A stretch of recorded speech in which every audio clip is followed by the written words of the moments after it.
Welcome to Asentiv's The Art of Leveraging. I'm very excited today to be joined by Corey Donahue. See, I already messed it up. All right, take two. 3, 2, 1. Welcome to Asentiv's The Art of Leveraging series. I am very excited to be joined today by Corey Donahue. Welcome, Corey. So glad to have you. Thank you so much. Great to be here. So where in the world are you and what company are you with? So based in Tampa, Florida market, primarily our businesses serve generally Florida, but we do have some stuff kind of creeps outside of the state, but builders, developers, manufacturers of structural insulated panels, and a bunch of vertically integrated businesses surrounding those. So we do all things building and real estate. We have a real estate brokerage, we have a title company, we've got a lot going on. Awesome. Awesome. So tell me a little bit about the main business that you have, these panels that you just mentioned. Yeah, so we, a few years ago, obviously the environment's a big topic out in the world, and we've kind of been building houses the same way for 150 years across the world, really, right? And with our workforce and our labor force shrinking, right, there's a lot of tension in the news, if you will, about migrant workers and folks coming from other countries into the country to work, and that does make up a large portion of our construction workforce. That we've got a U.S. shrinking workforce in construction, and then we have tension around the backfill of that workforce that's been historically in place from folks that are here working hard from other countries. So something's going to have to give, right? So we're seeing price increases both in material, but definitely on the labor side. So environment, labor force changes. How do we kind of take the friction out of the construction process and create a building that is better for the environment? So structural insulated panels are our way that we feel like we can do that. We effectively build a house offsite and reconstruct it on site. It takes about a third of the labor of a traditional house so far. We're working on ways to continue to get that lower and lower. And it's far better for the environment. So our houses are built to last 300 years instead of 100. We don't use all the wood that we use to consume and have a lot of waste. That can minimize waste. So the business model is to how do we minimize friction in construction in a way that has a lower carbon footprint, creates a better environment for the occupant. Clean indoor air quality is a huge deal for us. And structural insulated panels is where kind of the core of all that for us. Gotcha. So what's the difference? I mean, I know you've covered a little bit of it from, getting one of the homes that you have versus a traditional home. Like what would make somebody go that route? So I think two things. One is minimizing your electric bill. So we build everything to what's called the net zero energy ready standard, or zero energy ready standard by the Department of Energy, which effectively says we've sealed all the air leakage in the house, which that's how our energy bill primarily is tied, especially in Florida with all the heat. Our energy bills are tied to cooling our houses, right? In other parts of the country, it's tied to heating and cooling, right? So our houses breathe. We don't even realize it, right? If they're built out of block or they're built out of wood, there's always air going in and out.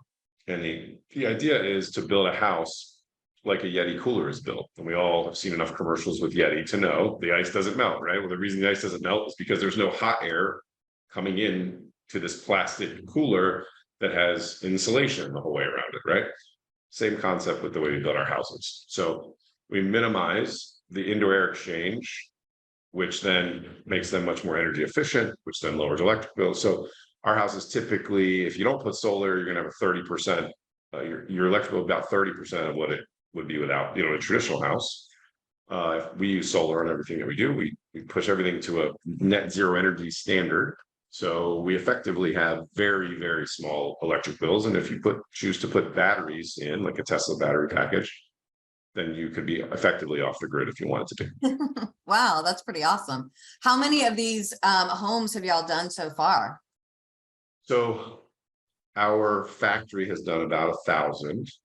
Our building business, because we started, a few years ago in the middle of coming out of a pandemic and all the shortages and supply and all those things, we've got 160 or so through the pipeline, and then we're continually building, we've got subdivisions we've been waiting to get started on. We've been going through all that process of development. So to date, we have about 60 something COs. Over the next couple of months, we'll be up to, way higher than that, because we've got a bunch that are almost done. We're kind of going from there, but everything we build is actually built for rent. We're not, we don't do like custom, we're not a custom builder. Okay.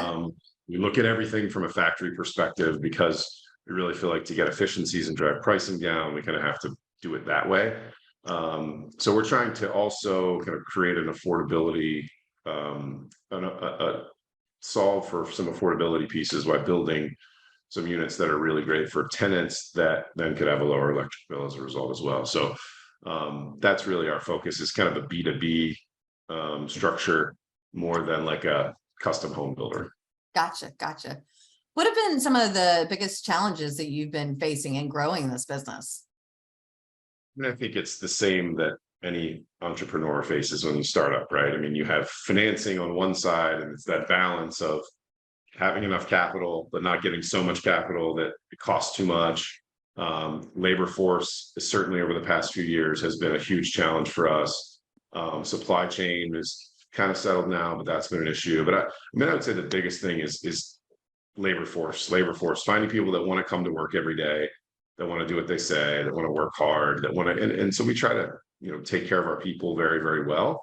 But even then, I mean, it's tough. It's tough to find people that want to show up every day and want to put an effort in to grow a business. So that's it. If I had to pick one thing, labor force is definitely it. Yeah, it's like there are plenty of jobs out there. People just need to be there. Correct. So any suggestions to other entrepreneurs if they're facing similar challenges? It's about leveraging. So any suggestions for them? Yeah, I mean, I think creating a great culture is certainly the first thing. To our best recruiting comes from our people, right? And they want to bring their friends in, and they want to bring the people that they know into a business where they love coming to work every day, right? So solving that issue for us has been the creation of a good culture, and then really living that out every single day. I think it's true. The other piece, kind of a core value of mine, is if you create value for other people, the value creation will come back, right? And so I always talk through interviews when we're bringing on new people, where do you want to be in 5 years? And if I can't help you get where you want to go, then we just need to stop now, right? And so if there's an opportunity for us to work together to get someone where they need to be or want to be, then I want to do it. So I've supported a lot of entrepreneurs in my career. I've supported a lot of people that kind of come in at an entry-level position and then have moved their way into significant roles in large publicly traded businesses as a result of just trying hard to always add value to our people, right? And then in turn, we have an expectation that we're all adding value for each other, right? It's not always a one-way street, but we always start with our responsibility first as an employer is to add value to our employees' lives. And then we, of course, set the expectation that we both do that. Awesome. Love it. So one of the things at Asentiv we like to talk about is amazing business and spectacular life. And you've kind of been getting into that a little bit with this amazing business and making it a huge value for the people on your team. What would an amazing business and spectacular life mean to you? Good question. I think it means just what I said.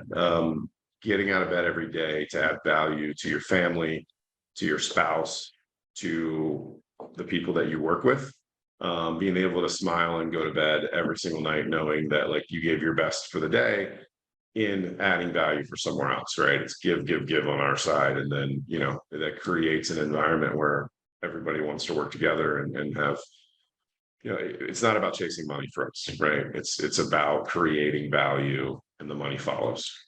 Awesome. So in creating this amazing value that you're doing, what's kind of your 5-year vision? What do you want to be doing in 2028? Wow.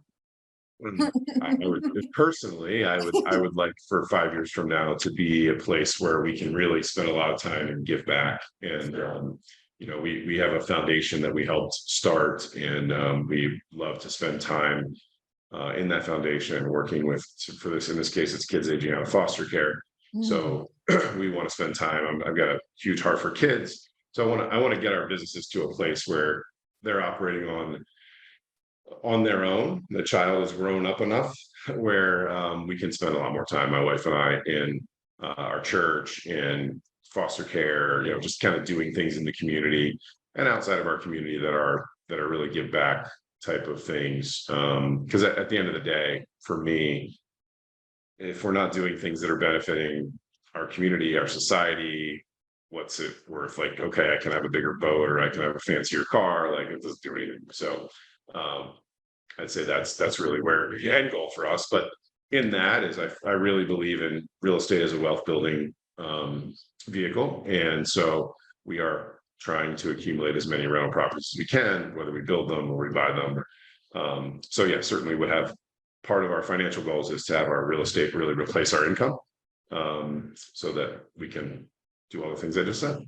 Nice. What has you so passionate about helping the foster kids? So, our foster care system has its challenges. But what happens to a child when they, turn 18, the state does a really good job of supporting them if they want to go to college. So they can go to college effectively for free and their living expenses can be covered. But when a kid comes out of foster care, they haven't been parented, they haven't been nurtured and loved, they have a mentality that is totally different than an average 18-year-old in our society would have. So they really still need coached. They need to be parented, really, and they never have been, right? And so they're kind of left on their own. And what happens is most of these kids go back to what they know, and that is doing what they have to do to survive. And a lot of times, unfortunately, a very high percentage of that ends up in the criminal justice system. And it just breaks my heart, right? Because it's not these kids' fault, right? How they were born, where they were born, what they've dealt with, and what their parents have left them to. And so, anything we can do to help them is really on my heart. And so, what the foundation does, and our foundation leader is just an amazing human. She has created an environment where we can life coach, have certified life coaches that help the kids. We house them, we give them opportunity, we transport them, we help them to get to school and jobs and try to help them find jobs. And then, our business, of course, whenever we have the opportunity, we hire them. And so, that answers your question, but that's kind of where our heart comes from. I get you. So yeah, it is not perfect system. It's hard. My little sister-in-law and my nephew are both adopted. So I'm always loving, how can we help more people? So that's amazing. Yep. So, I know you talked a little bit about you're not really the custom home builder, but tell us about those ideal clients that are the right fit for you. Yeah, I think we can certainly build and have built for individuals. But an ideal client for us is probably an investor who really wants a differentiated rental portfolio that is more resilient, that is better for the environment. We work a lot with institutional capital. So my background prior to starting these businesses was in the institutional capital world. So we work a lot with my contacts in that industry. So I would say that, and then certainly, if anybody who is looking for a healthier house to live in, especially a family that's kind of first time, looking for a 3-bedroom or 4-bedroom house in the areas we're building, certainly we'd love to have more residents and great residents. But I think it's really, investor related, capital related on our side as far as clients go. How are you getting most of your clients? How do they come to you? So believe it or not, LinkedIn has been extremely good for that. Getting the word out about the companies and what we're doing and what our differentiators are.